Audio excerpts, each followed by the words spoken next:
Assalomu alaykum.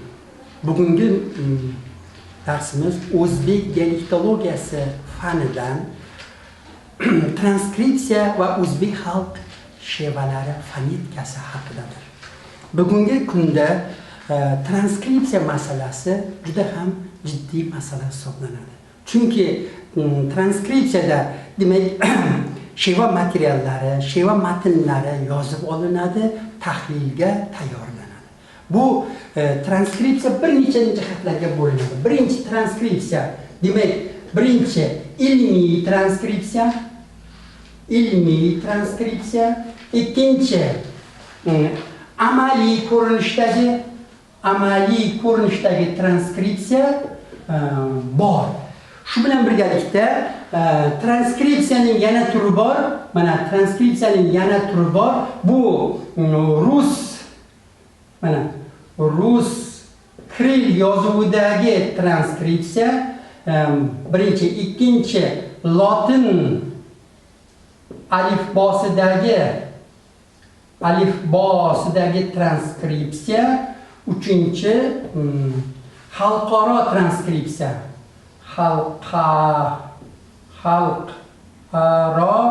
transkripsiya, to'rtinchi milliy transkripsiya.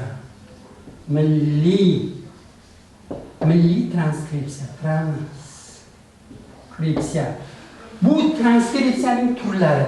Transkripsiya nima? Transkripsiya aytilgan sheva vakili nutqini to'g'ri, to'liq yozib olishni ta'minlaydigan yozuv tizimi. Transkripsiyada biz bilamizki, o'zbek shevalarini materiallari yozib olinganda albatta bitta jihatni e'tiborga olish kerak. U ham bo'lsa, o'zbek xalq shevalari shevalar materiallari transkripsiya qilinganda albatta ularni tovush jihatdan, balandlik, yumshoqlik, qattiqlik jihatdan farqlashimiz kerak bo'ladi. Shu o'rinda o'zbek xalq shevalarida qo'llangan transkripsiyalar haqida to'xtaladigan bo'lsak, 20-asrning 20-yillarida rus turkolog olimlari o'zbek tilining mavqidan kelib chiqqan holda demak o'zlariga qulay bo'lgan rus kiril alifbosidagi transkripsiyadan foydalanishgan. Bu foydalanish 20-asrning 20-yillaridan 20-asrning 90-yillarigacha davom etgan. Shu bilan birgalikda xalqaro transkripsiyadan ham foydalanish mumkin bo'lgan. Xalqaro fonetik transkripsiya. Xalqaro fonetik transkripsiyadan foydalanish mumkin bo'lgan. Endi shu o'rinda bir terminni eslash kerak, bu transliteratsiya degani. Transliteratsiya nima? Transliteratsiya bir yozuv tizimidagi matnni keyingi yozuv tizimiga ko'chirish jarayoni transliteratsiya deyiladi. Demak, transliteratsiya transkripsiyani o'xshashi yoki bir-biriga yaqin emas. Transkripsiya sheva materiallari qanday aytilsa shunday yozib olinadigan harflar tizimini o'zida ifodalaydi. Men shu o'rinda ta'kidlashni istardimki, o'zbek xalq shevalari o'rganganda albatta bugungi milliy transkripsiyadan foydalanish kerak.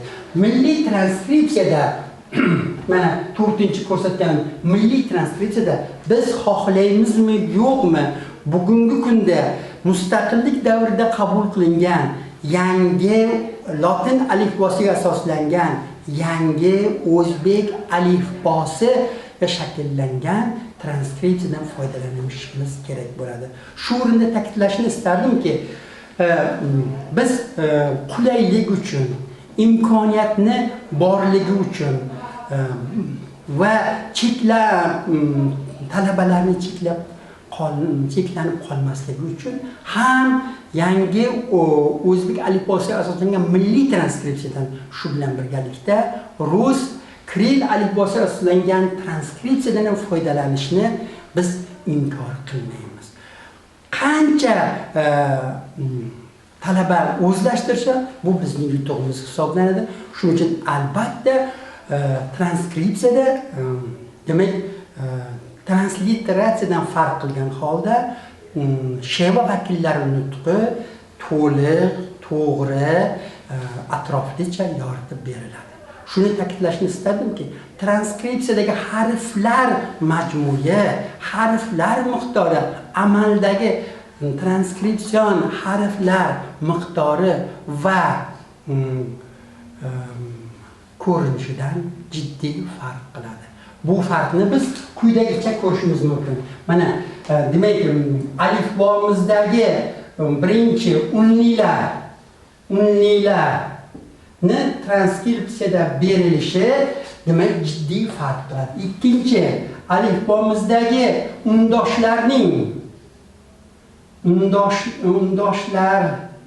undashlarning transkripsiyada berilishi qisman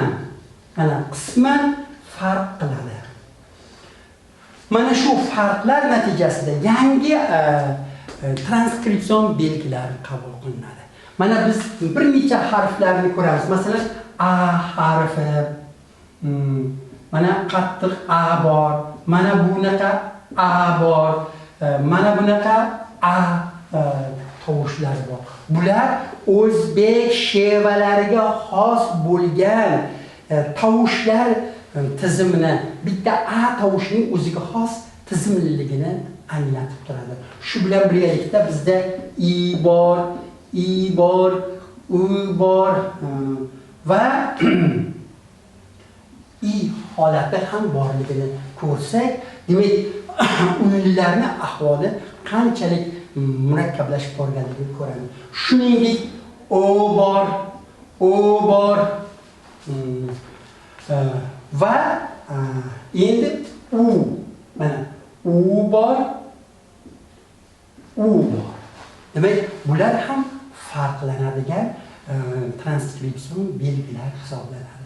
Bularni farqi albatta sheva vakili nutqida aniq ko'rinib turadi. Va yana o tovushimiz bor, tovushimiz bor. Mana yoki ye tovushimiz bor. 1, 2, 3, 4, 5, 6 ta bo'ldi. Demak, o'zbek xalq shevalarida 6 ta unlilik bor, lekin har bir unli ma'lum darajada bir-biridan farq qiladi. Masalan, a unlisi 4 xil bo'lganidek, i unlisi ham 4 xil ko'rinishda aytiladi. Masalan, bilan qiz so'zini farqlasak, juda ham oson bo'ladi. Mana bilan yoki mana qiz so'zini mana ikkalasini farqlasak, demak bu yerda bilanda qisqa i kelyapti, qizda esa qattiq u kelayotganligini biz ko'rishimiz mumkin. Mana bular o'z-o'zidan transkripsiyaning xususiyatlarini aniqroq tushunishga yordam beradi. Unlilardagi bu holat endi ularning cho'ziqligi, mana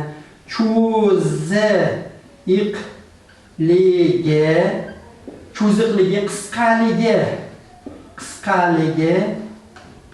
qisqaligi e'tiborga olinadi. Mana shular cho'ziqligi, qisqaligi e'tiborga olinadi. Mana shular natijasida demak unlilarni ko'rsatish mumkin. Masalan, Qipchoq lahjasida, Qarluq lahjasida, O'g'uz lahjasida, O'z lahjasida unlilar tizimi bir-biridan farqlanadi. Masalan, O'g'uz lahjasida unlilar tizimi 18 taga yetadi. Chunki bu yerda cho'ziqlik, qisqalik holatlari bor. Endi Qipchoq lahjasida unlilar miqdori 7 ta, 8 ta. Qarluq lahjasida unlilar miqdori 6 ta, 7 ta holatda bor. Bularni miqdori albatta sifat va miqdor jihatdan farqlanishi to'g'ri bo'ladi. Men shu yerda bitta narsani ta'kidlashni istardim. Uniylar tizimi demak jiddiy farqlangani kabi undoshlarimizda ham farklı holatlar bor. Masalan, biz undoshlarni odatda undoshlarni farqlamaymiz-da, farklı holatlarni ko'raylik. Masalan, ne, mana bu n g holati. Mana bu n holati. N g holati. Bizni farqlaydigan narsa keyin q g holati bor. Mana kichkina q g mana q g holatlari bular o'zbek xalq sheva vakillari nutqida qo'llanadigan alohida tovushlar tizimi hisoblanadi va bular undosh bo'lgan holatda, lekin odatdagi undoshlardan yozilish jihatdan qisman farqlanadi. Shu o'rinda men ta'kidlashni istardim, albatta katta qovus, kichik qovus degan transkripsion belgilarimiz ham transkripsiyada qo'llanishi o'rinli holat. Keyingi mavzumiz o'zbek xalq shevalari fonetikasi deyiladi. O'zbek xalq shevalari fonetikasi bizni fanimizning o'ziga xos xususiyatlarini ko'rsatishga yordam beradi. Chunki o'zbek xalq shevalari fonetikasi albatta uniylar, undoshlar tizimi. Shu bilan birgalikda biz xohlaymizmi, yo'qmi? Albatta turkiy tillarning qon tomiri bo'lgan singarmonizm hodisasini o'zida jamul-jam qilganligi bilan farqlanib turadi. Demak, o'zbek xalq o'zbek xalq shevalari fonetikasida biz uniylar tizimini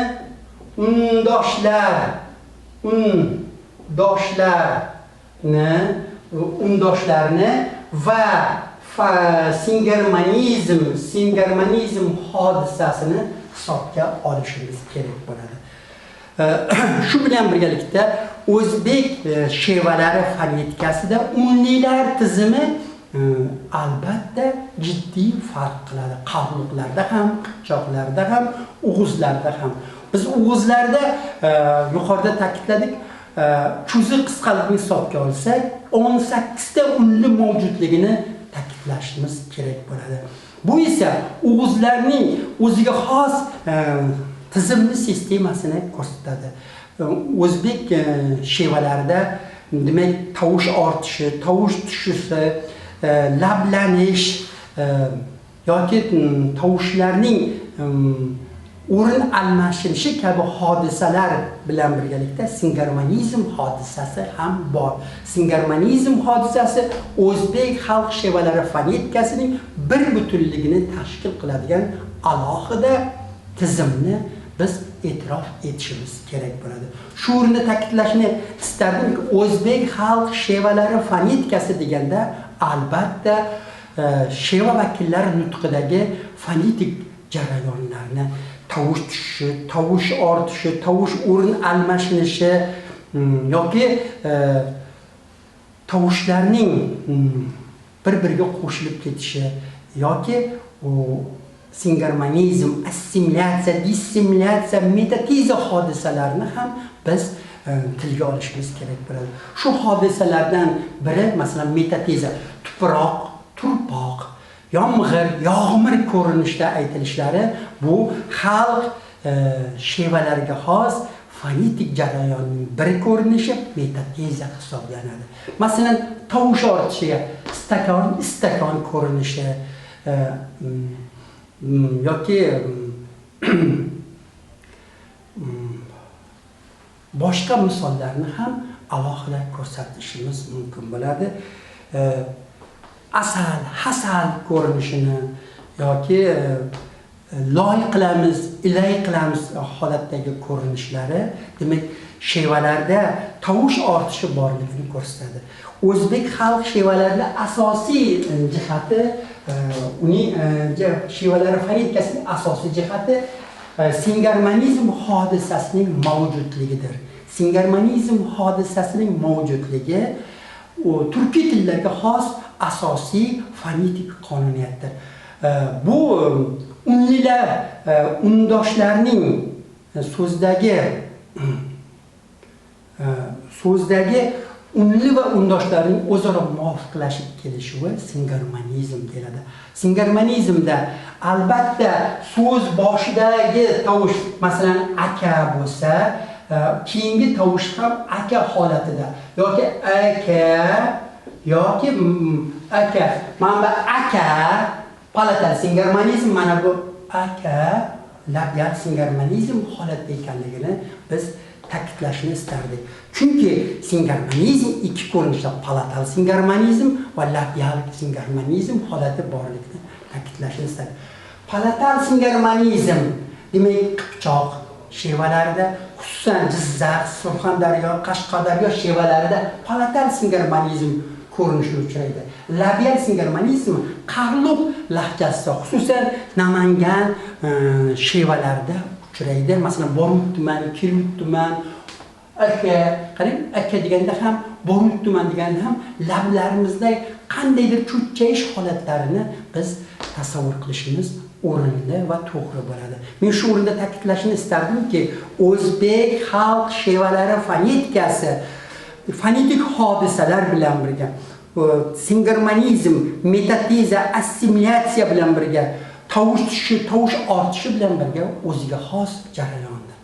Men shu yerda ta'kidlashni istadim, singarmonizmni ilmiy adabiyotlarda faqat unlilar tizimini o'xshashligi deyilgan holatni bilan birgalikda yana undoshlar tizimida ham uchraydigan jarayon deb aytilishini va assimilyatsiya hodisasi singarmonizmning shevalardagi undoshlarda uchraydigan ko'rinishi degan taassurotni alohida ta'kidlashni istagan bo'lardim.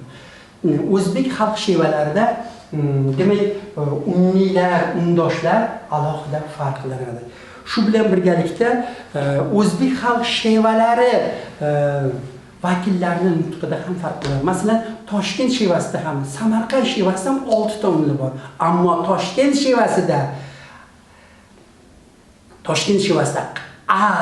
a holati bo'lsa, endi Samarqand shevasida faqat a holati borligini e'tiborga oladigan bo'lsak, demak Toshkent shevasi bilan Samarqand shevasi unlilar miqdori jihatdan bir-biriga mos, lekin unlilarning sifati jihatidan bir-biridan keskin farq qiladigan holatdadir. Men shu o'rinda alohida ta'kidlashni istardimki, o'zbek xalq shevalari fonetikasi bu shevalarimizning yuragi, qon tomiri bo'lgan singarmonizm bilan bog'liq desam o'rinli bo'ladi.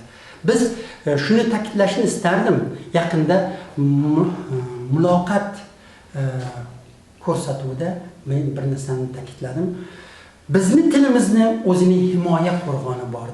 Bu himoya qo'rg'oni singarmonizmdir.